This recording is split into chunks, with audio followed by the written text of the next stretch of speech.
Jay Carper here from American Torah, and I'm reading from Matthew chapter 9, verses 14 through 17. This is another famous story of Yeshua being confronted by another group of religious experts, but in this case, it's not the Pharisees or the Sadducees or the scribes. It's the disciples of John. So let me read. Then the disciples of John came to him, saying, "Why do we and the Pharisees fast often, but your disciples do not fast?" And Jesus said to them, "Can the friends of the bridegroom mourn as long as the bridegroom is with them? But the days will come when the bridegroom will be taken away from them, and then they will fast. No one puts a piece of unshrunk cloth on an old garment, for the patch pulls away from the garment, and the tear is made worse. Nor do they put new wine into old wineskins, or else the wineskins break. The wine is spilled, and the wineskins are ruined. But they put new wine into new wineskins, and both are preserved."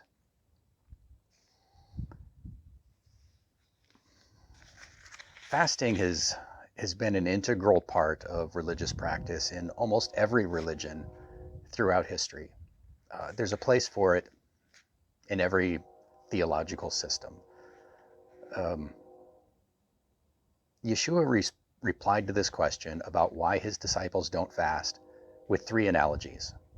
One about a wedding in the groom, one about patching an old garment, and one about putting wine into wineskins. Now, the wedding analogy seems fairly obvious, at least on the surface.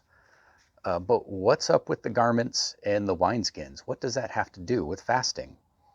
Now, whenever you're dealing with analogies, you always have to be careful that you're not taking the analogy further than the author intended.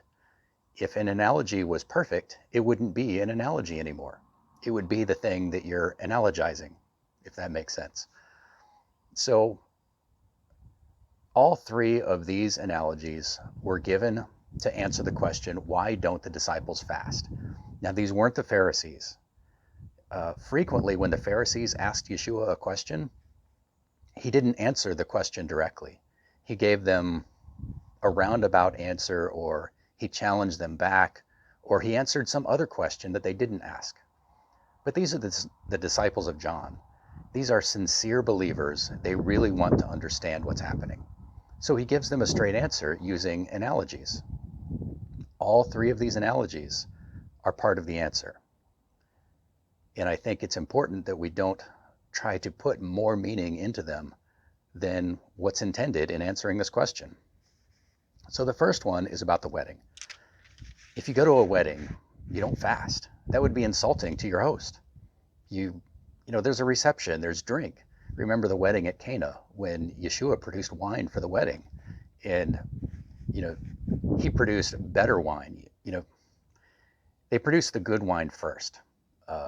This is going to be more mature, higher alcohol content, and then the newer wine, or the less mature, or the less refined wine later, when people are drunk or at least tipsy and don't mind so much.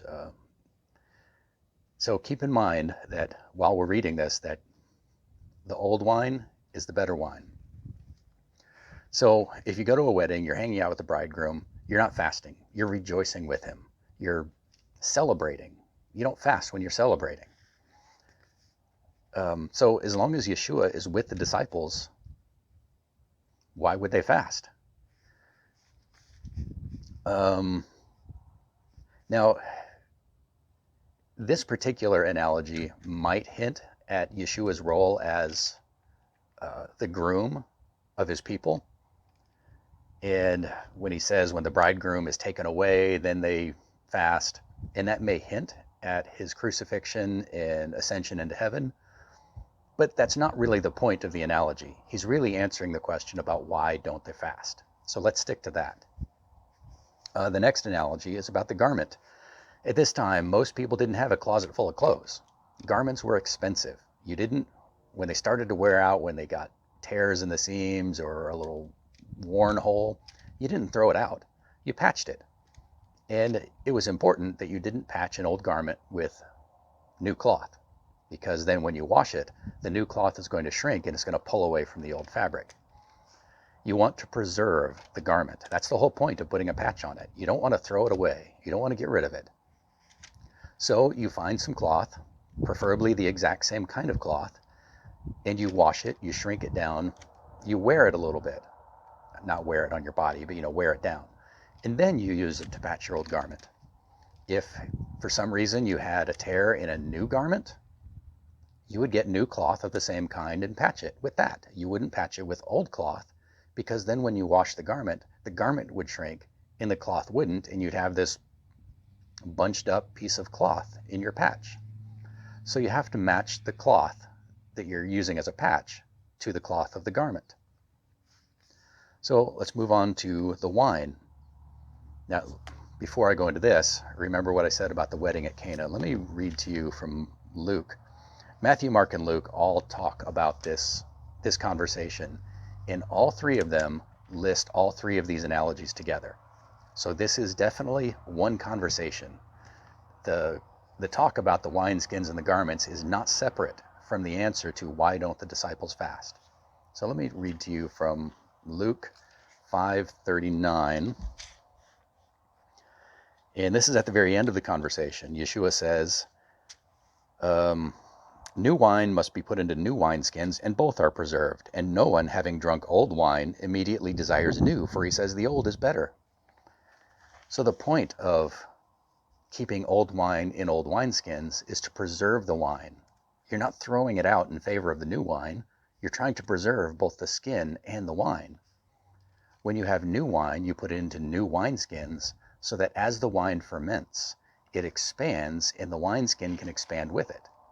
Now, an old wineskin is hardened, and if you've drunk all the wine in it, you can store other old wine in it if you need to, or you can use it for storing oil or any number of things. But you wouldn't just throw it out. And you don't put new wine into it because you don't want to break the wineskin and ruin your wine. The point of all three of these analogies isn't that old garments are bad or old wine is bad or old wineskins are bad. All of these things are good. You want to preserve them all. The point of the analogies is to say that you need to put things in their proper perspective, in the proper place. Old wine is good if it's in an old wineskin. New wine is good if it's in a new wineskin. It's not mature yet, it's not ready, but there's nothing wrong with it. Fasting is good in its proper place. Fasting is bad in the wrong place.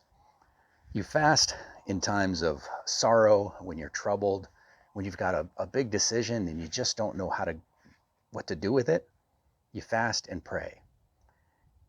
If a king is deciding that he needs to go to war, well, whether he needs to go to war, he might spend some time fasting and praying.